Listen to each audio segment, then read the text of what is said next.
Las pirámides de Egipto, la Gran Esfinge y la Atlántida son tres enigmas de la antigüedad que parecen entrelazarse en un relato fascinante sobre la búsqueda de conocimiento y espiritualidad. La Gran Pirámide, con sus asombrosas ingenierías, sigue generando preguntas sobre su propósito y su misteriosa construcción. A su lado, la Esfinge, con cuerpo de león y rostro humano, custodia el desierto, despertando incógnitas sobre su verdadera antigüedad y significado.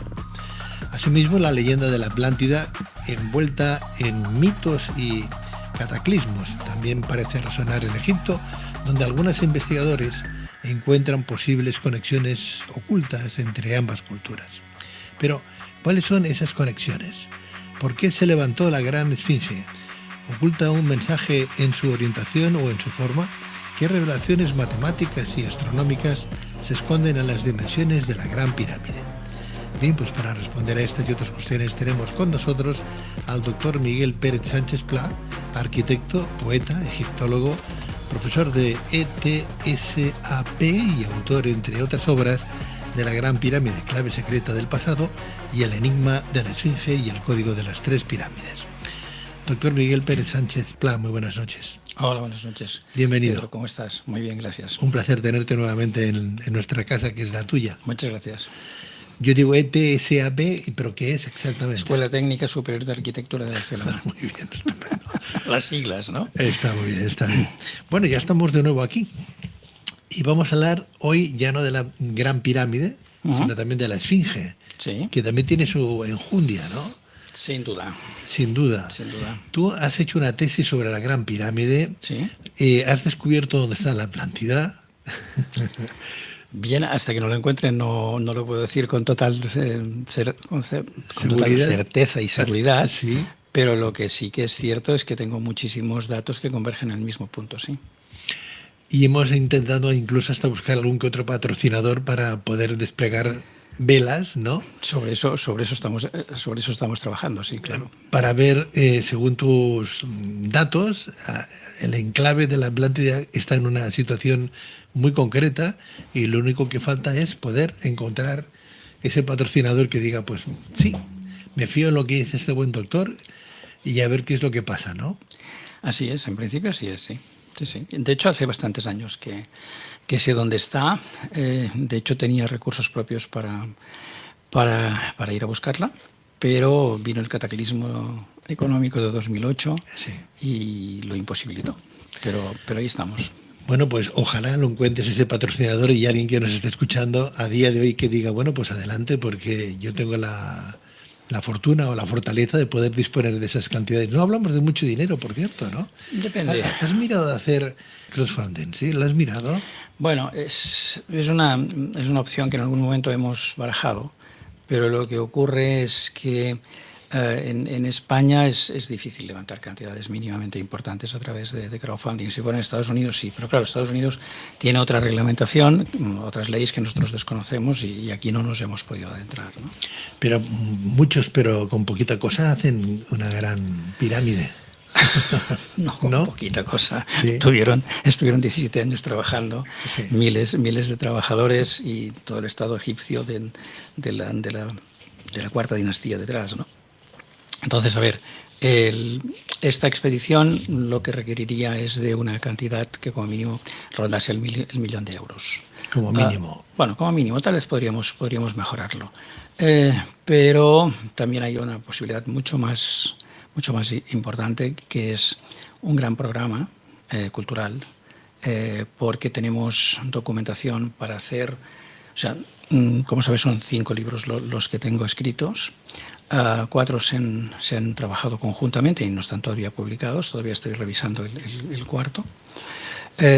Pero lo que ocurre es que la posibilidad que hay, y verdaderamente potente, es una serie de documentales. Es decir, por cada uno de los libros pueden salir fácil 10 documentales, que sería uno por cada capítulo. Hay muchísimo trabajo de investigación y hay muchísimos datos. O sea, estás diciendo que de alguna manera, si no sale ese patrocinador con la autoedición o con la edición de los libros, intentarías... No, ¿No? ¿Paliar el costo? No, porque es que el tema va mucho más allá de los libros. Claro. Es decir, estamos hablando de documentales, estamos hablando de videojuegos, estamos hablando de libros, estamos hablando de la posibilidad de... O sea, hay material también para hacer literatura de ficción y estamos hablando también de merchandising, de juegos de diferentes tipos.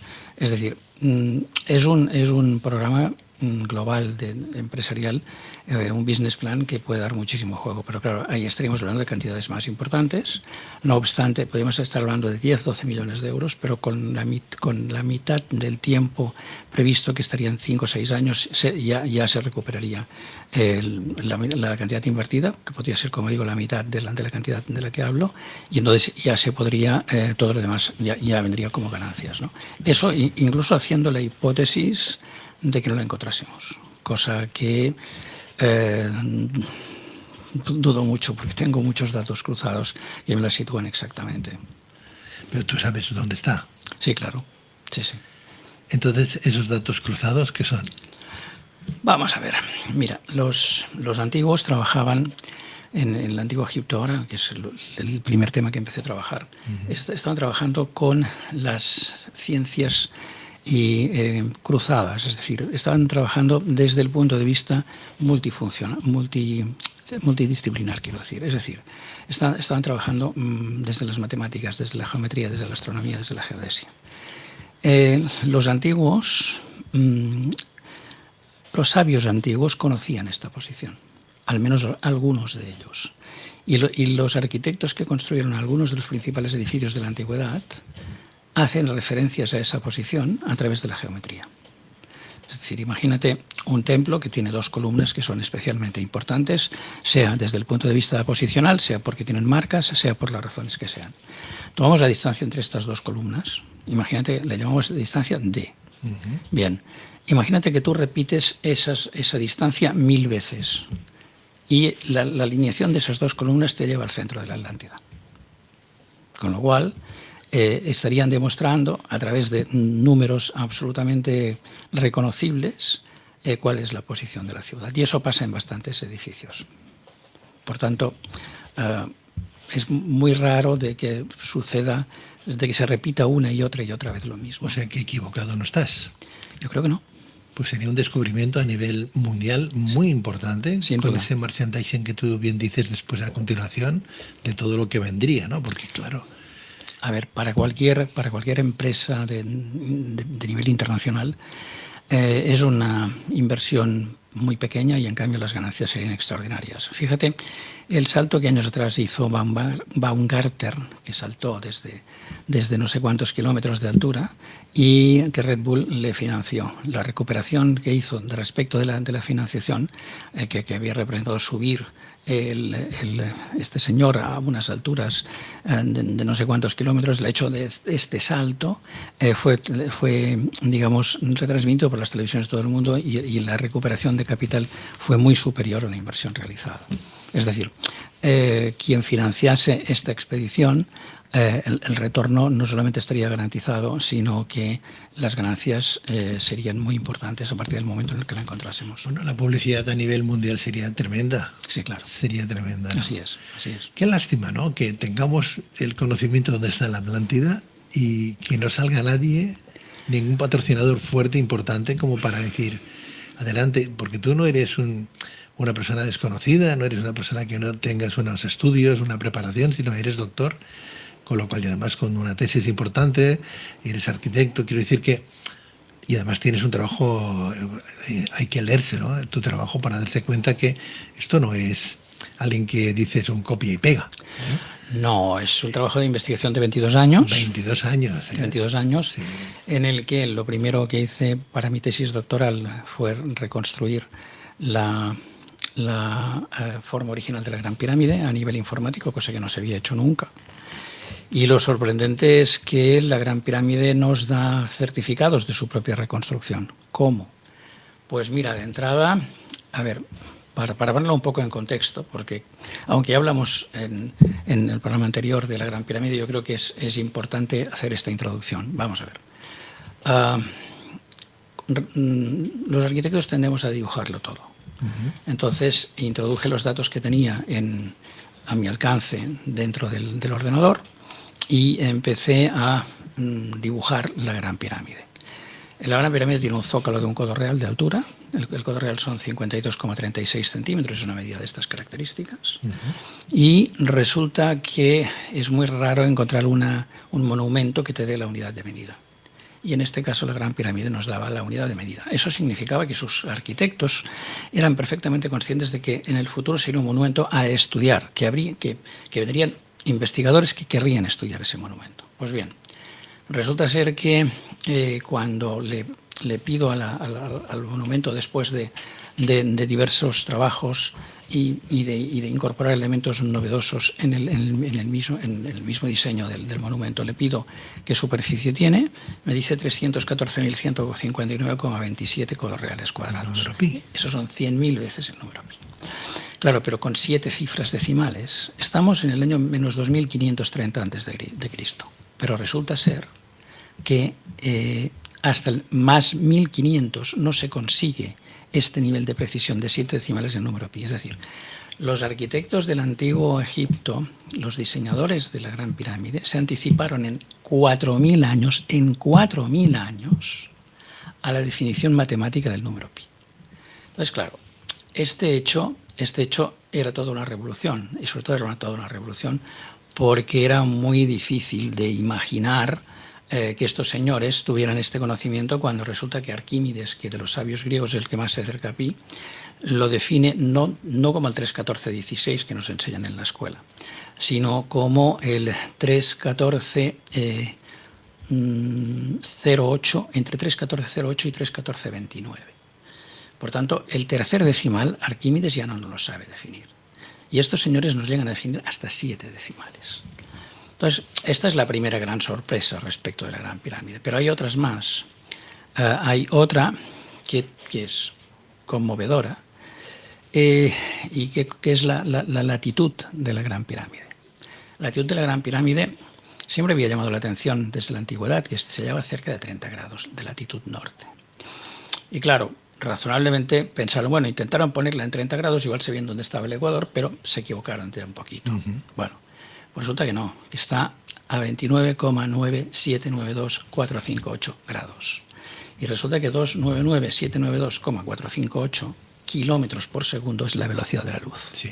Claro, eso que lo recogí en mi tesis doctoral en el año 2008, en mi página web en el 2012, y que en el 2015 lo publiqué en el primer libro que publiqué, La Gran Pirámide, clave secreta del pasado.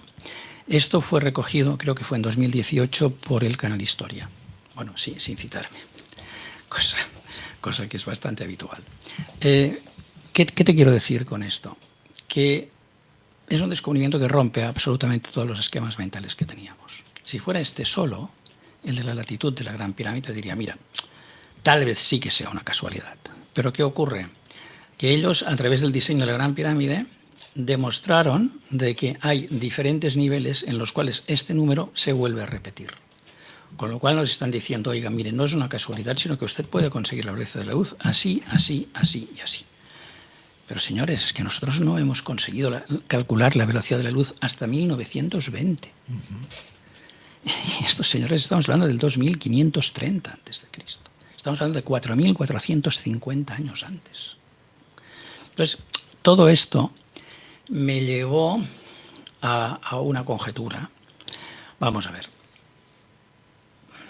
¿Era posible que el antiguo Egipto, con 500 años de vida como reino unificado, pudiese conseguir este nivel tan brutal de avance científico? La respuesta es no.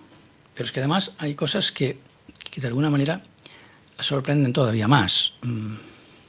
Según donde lo lees, te dicen que los egipcios del Imperio Antiguo no conocían la rueda. Y sabemos que el número pi es la relación existente entre el diámetro de una unidad, por ejemplo, de un metro de un codo real, y el perímetro. Es decir, si el diámetro de un círculo es 1 metro, el perímetro es 3,14,15,92. 3,14,16. Entonces dices, oiga, Vamos a ver, ¿cómo es posible que estos señores tuvieran este conocimiento científico y en cambio no utilizaran la rueda o la polea? Pues mire, no lo entiendo.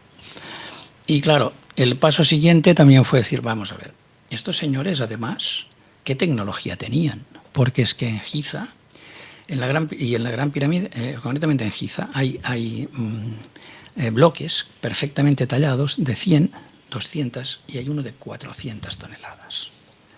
¿Cómo lo movemos hoy en día un bloque de 400 toneladas? Yéndonos desde Egipto al Líbano, en la ciudad de Baalbek, las bases del templo de Zeus pesan varios miles de toneladas, si no recuerdo mal. Entonces, claro, la pregunta es, oiga, vamos a ver, seamos serios. ¿Cómo es posible que estos señores tuvieran estos conocimientos científicos habiéndolos construido en 500 años de nación egipcia? Oiga, ¿quiere decir que estos señores no lo heredaron? Y lo que a partir de entonces hice fue empezar a investigar. ¿Qué me encuentro? El templo de Edfu. ¿Qué nos dice el templo de Edfu? Mire, la sabiduría de Egipto proviene de 7 sabios que procedían de una tierra de los primitivos, que era una isla, que se hundió en el mar. Y estos 7 supervivientes llevaron la sabiduría de Egipto. Atención, que esa historia ya nos empieza a sonar, ¿verdad? Si yo te hablo de una isla que se hundió en el mar, por nuestra formación y por así te diría, nuestro inconsciente colectivo, inmediatamente te surge la palabra Atlantis, la Atlántida, ¿no? Uh-huh. Bueno, entonces, claro, se hunde una isla en el mar. Los 7 sabios llevan la sabiduría a Egipto. Bueno, ¿y qué más? ¿Qué más pruebas tenemos? Sería la pregunta. Bien. Curiosamente, encuentro un código secreto. Un código secreto que no es en lengua egipcia, sino es en lengua griega. Que es que los griegos no tenían numeración arábiga, que es posterior, como su nombre indica, sino que lo que ellos hacían era establecer una letra seguida de un apóstrofe para designar los números. El 1 era el alfa seguido de un apóstrofe, el 2 la beta seguida del apóstrofe, el 3 la gamma, el 4 la delta, y así salían 8 letras para las unidades, 8 para las decenas y 8 para las centenas, y la última de ellas era la omega, que valía 800. Si sustituimos las letras en una palabra por su valor y las sumamos, tendremos un valor de palabra. Pues bien, se repetía una y otra vez la palabra Atlántida, la palabra Atlántida en la Gran Pirámide y en Giza. ¿Cómo? A través del número de Atlantis, que es el número 892. Y eso, que ya lo había encontrado varias veces, encuentra su confirmación en una proporción absolutamente sorprendente y totalmente inesperada. El sarcófago de la Cámara del Rey. Si en el sarcófago de la Cámara del Rey decimos que, o se había dicho históricamente que podía ser o que era el sarcófago del faraón, no obstante, había una serie de investigadores que decían que eso no era posible, porque hay unos canales estelares que estaban abiertos al exterior, con lo cual el aire que entraba por allí ayudaría a pudrir el cadáver del faraón. Y las medidas del propio sarcófago tampoco hacían pensar de que pudiera ser el sarcófago real. Más aún, ese sarcófago lo pusieron ahí durante la construcción, porque no cabe por los pasillos que llegan hasta la Cámara del Rey. Y la pregunta es, ¿ese sarcófago qué es? Bien, cuando calculé el volumen, me faltaba un elemento esencial para poder calcular el volumen, que era la tapa. Pero en cambio se conservaron las medidas de la tapa del sarcófago de micerino, como mínimo lo grueso. O sea, todas las medidas, pero tomé el grueso que me faltaba y lo puse y lo sobrepuse a las medidas actuales del sarcófago. Eso me daba un paralelepípedo y cuando calculé el volumen, bueno, primero no me dijo nada, hasta que me decidí a compararlo con el volumen de la Gran Pirámide, que en su reconstrucción exacta había encontrado, luego te lo comentaré, una fórmula matemática que me la certificaba. Y al dividir el volumen de la Gran Pirámide por el volumen del sarcófago, me daba exactamente 892.000. la perplejidad te la puedes imaginar. 892 significaba Atlántida en el código secreto. Y 1000, tal como demuestro en mi libro La Gran Pirámide Clave Secreta del Pasado, o en la segunda edición hecha por Larousse, La Gran Pirámide Clave Secreta de la Atlántida, en mi libro explico que la Gran Pirámide es el milenario, es el monumento del milenario de la destrucción de la Atlántida. Por tanto, el nexo entre las dos era total. ¿Quieres decir que la Gran Pirámide se construyó pensando en la Atlántida 1000 años más tarde? Sí. La Atlántida se la lleva al fondo del mar el gran cataclismo que nosotros conocemos míticamente como el diluvio. El gran diluvio universal, sí, que tampoco fue universal. Bueno, bastante. Pero puede ser. Fíjate que el gran diluvio se produce exactamente en menos 3530, que es algo que he podido deducir a partir de Plutarco. Plutarco nos explica, nos habla de la muerte de Osiris y nos dice que murió el 17 de Atir, un día en el que el Sol se hallaba en la constelación de Escorpio y la Luna estaba bastante menguada. Con estos datos fui buscando en un programa astronómico qué fecha podía ser. Esta fecha quedaba subrayada porque hay un calendario astronómico que se llama Día Juliano y quedaba señalada de tal manera que el último día de vida de Osiris sería el 432.000, y el 432 es el número clave de la Gran Pirámide. El día de la muerte de Osiris sería el 432.001. Bueno, pues resulta que daba la casualidad de que esta fecha estaba aproximadamente 1000 años antes del reinado de Keops. Pero después sucedió otro hecho, que es que la Gran Pirámide tiene unos canales estelares que salen de las dos cámaras y que van en dirección al norte y al sur, y que los distintos arqueólogos, distintos investigadores ya habían determinado de que seguramente se alineaban con las estrellas. Bien, se me ocurrió que igual esos canales podían haber servido para fechar la Gran Pirámide. Y efectivamente, resulta ser que se producen dos alineaciones con el planeta Marte. Y esas dos alineaciones, la primera de ellas, me refiero de los canales estelares con el planeta Marte. Los canales estelares funcionan como un telescopio, aunque no sean perfectamente rectos porque estuvieron afinando a cómo apuntaban.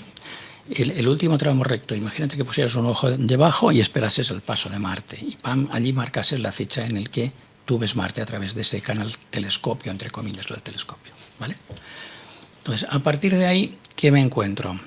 Que la primera alineación se produce en el tercer año del reinado de Keops y la segunda se produce faltando 3 años para la muerte de Keops, es decir, en pleno reinado. Y entonces se me ocurre mirar la distancia entre los dos. Son 6.216 días. ¿Y eso qué es? 7 veces el número 888, por tanto 7 veces 888 días. Y ese es el número clave de la Gran Pirámide. Bien. Se me ocurrió decir, bueno, ¿y qué pasa si le añado el día inicial?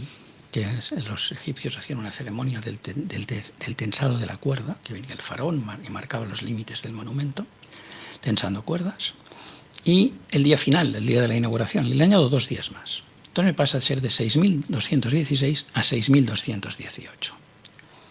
Me meto en mi hoja de cálculo y me dice que esto es 8,88 multiplicado 4 veces por sí mismo. 8,88 a la cuarta potencia. Cosa que confirmaba lo que había encontrado, que es el tiempo de duración de las obras eran 6.216 días, que eran 7 veces 888 días. Bueno, se me ocurrió mirar cuántos años eran esto y cuántos días. Y eran 17 años, 17 es el día de la muerte de Osiris, acuérdate, más 8,88 días. Es decir, triplemente la presencia del 888 me confirmaba las fechas inicial y final de las obras de la Gran Pirámide. ¿Y qué me confirmaba además? Pues que la última de las fechas la comparaba con el día de la muerte de Osiris y eran 1000 años exactos. Por tanto, ¿qué era Osiris? Osiris era la mitificación de Atlantis. Fíjate que la terminación es is en los dos casos, que es una palabra griega que significaba fuerza. Por tanto, Osiris es la personificación de Atlantis, la divinidad de Osiris es el recuerdo de Atlantis, que además es un dios que muere ahogado. O sea que de alguna manera me estás hablando de 4.000 años antes del nacimiento de Cristo. No. La muerte de Osiris. 3.500. 3.530. Pero Miguel, permíteme que haga abogado del diablo yo ahora. Sí, claro. Sabemos que hay una de las civilizaciones-estado, fue Ur. Sí. Y estamos hablando de 4.000 años antes del nacimiento de Cristo, anterior a Egipto. Sí. ¿No conocieron ellos Atlantis? Eso es lo que no lo puedo saber. Es decir, vamos a ver, yo he investigado Egipto y llevo 22 años. Si tuviera otra vida, tal vez seguramente me podría investigar otras cosas, pero ya tengo bastante con este. Entonces, ¿qué te puedo decir? Porque esos 7 sabios llegaron a Egipto, pero no pasaron por Ur, por ejemplo. Eso es lo que desconozco. Es decir, desconozco si Ur u otras ciudades, no sé, por ejemplo, estaríamos... Fue la primera ciudad-estado, Ur. Sí, correcto. O sea, desconozco si esta ciudad fue contemporánea o no con Atlantis. Es decir, tendríamos que afinar la cronología, si realmente es en el 4.000. ¿Y cómo murieron? Claro. 200 era anterior. Si llegó el gran diluvio, también sucumbirían. Efectivamente. O tal vez habían desaparecido antes. Eso tampoco lo sabemos. Es decir, no es... Porque el gran diluvio seguro que fue en esa época. Los datos que yo tengo, sí, y determinados investigadores sobre la Biblia lo han situado sobre la mitad del cuarto milenio. Sí. Pero fue un diluvio muy local. No fue, por ejemplo, en Chile. No llegó a América. Probablemente, pero tampoco tenemos que fue un movimiento mundial, ello. Placas tectónicas que se mueven, que se hunden islas, ¿no? No, probablemente fue de origen celeste. ¿De origen celeste? Probablemente. ¿Algo provocado? Un impacto de un cuerpo celeste sobre el mar, probablemente. Eso es la hipótesis que trabajo en mi libro 4, el cuarto libro. Pero bueno, hablabas de una deidad que muere ahogada, sí, ¿no? Igual que el Atlantis. Sí. O sea, ¿tú crees que hay una cierta relación entre uno y otro? Sí. No tengo dudas. No tienes dudas. Es decir, vamos a ver, a partir de la fecha de la muerte de Osiris y a partir de comprobar que los canales estelares se alinean con Marte 1000 años exactos después, no tengo ninguna duda de la relación. ¿Los canales estelares que dices son aquellos que descubrieron hace poco que habían como unas puertecitas? Sí, bueno, hace tiempo que los descubrieron, sí. Que me pusieron aquel robot pequeñito y había como una puertecita. Y después había otra puertecita, etcétera. ¿Esas puertecitas qué eran? No lo sé. Esos son los canales estelares. Esos son los canales estelares. ¿Sabes qué pasa? Una de las cosas que he aprendido en la tesis doctoral, además de aplicar el método científico, es que el conocimiento siempre es limitado. Y uno ha de saber decir no lo sé. Y yo puedo hablar de lo que he investigado y de lo que estoy seguro, de lo que no me atrevo. Fíjate que queríamos hablar hoy de la Esfinge. Bien, sí, está relacionada. Está relacionada, pero creo que voy a tener que invitarte a otro espacio porque ha sido tan interesante lo que has explicado sobre la Gran Pirámide y sobre los datos que tú tienes para conseguir ese gran patrocinador que diga, pues yo voy a apostar por este hombre, por este doctor, y sí, voy a intentar a ver si descubrimos, mejor dicho, si sacamos a flote la Atlántida. Ojalá. Ojalá. ¿Te parece bien venir en otro momento y seguir hablando de este tema? Es un tema muy apasionante. Perfecto, encantado, pero fíjate que te voy a añadir algo. La Esfinge es un monumento andante. La Esfinge es sí, ninguna duda. Es mucho más antiguo que la pirámide. Es del 8º milenio antes de Cristo. 8 siglos antes de Cristo. No, milenios. Milenios. Es decir, la Esfinge actualmente se acerca, tiene algo más de 9.000 años, bastante más de 9.000 años. Entonces, claro, estamos hablando de un monumento único y además es un monumento astronómico. Es decir, conmemora un hecho astronómico. ¿Es cierto que tiene canales escondidos, encubierta, que van apareciendo ahora?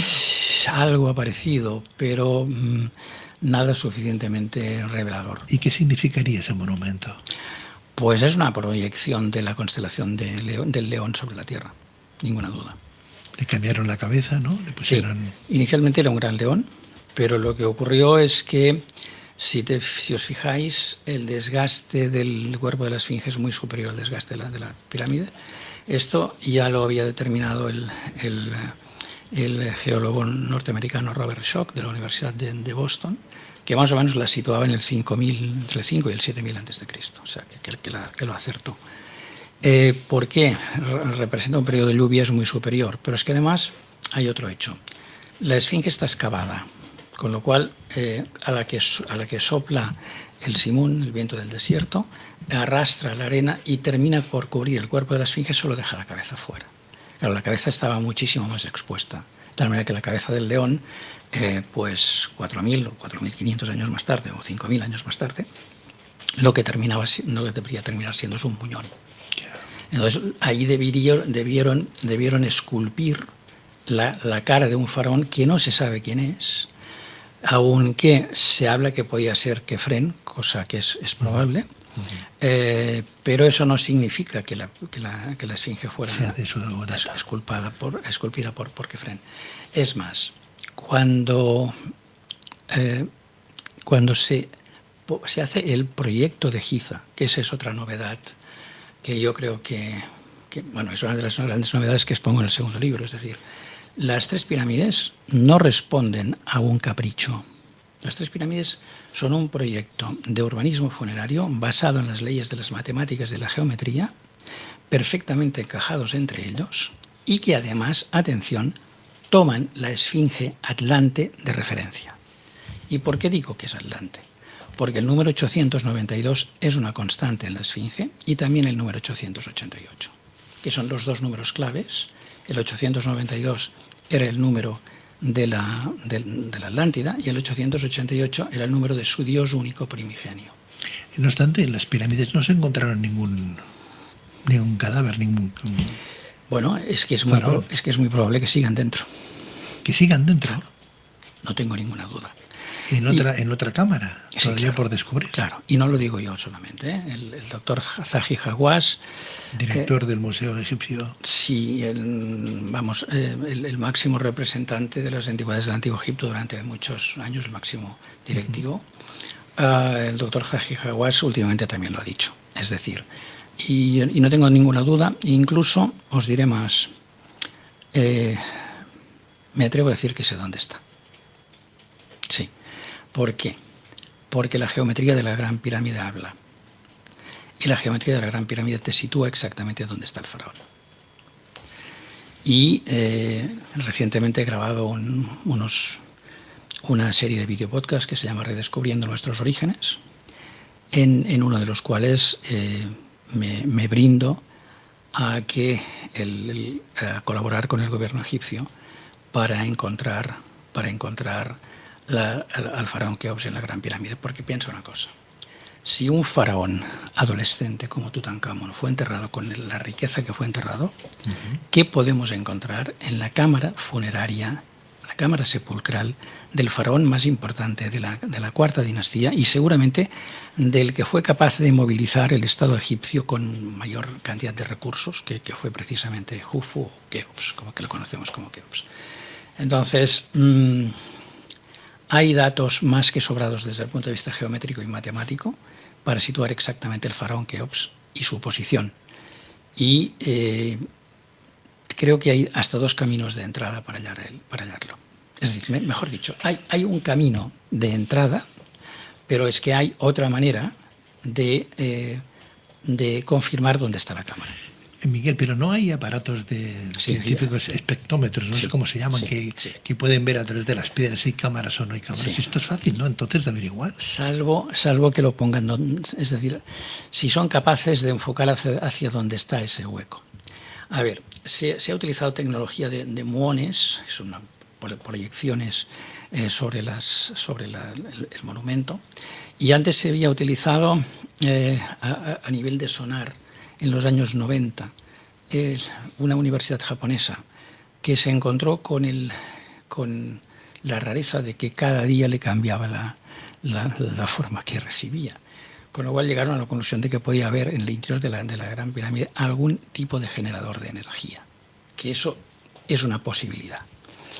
Pero ahora de lo que estoy hablando es de otra cosa. De lo que estoy hablando es de la posibilidad de poner en la altura exacta donde se halla el faraón a este tipo de elementos que pueden permitir, de alguna manera, entre comillas, sea con sonar, sea con rayos X, radiografiar el interior de la pirámide.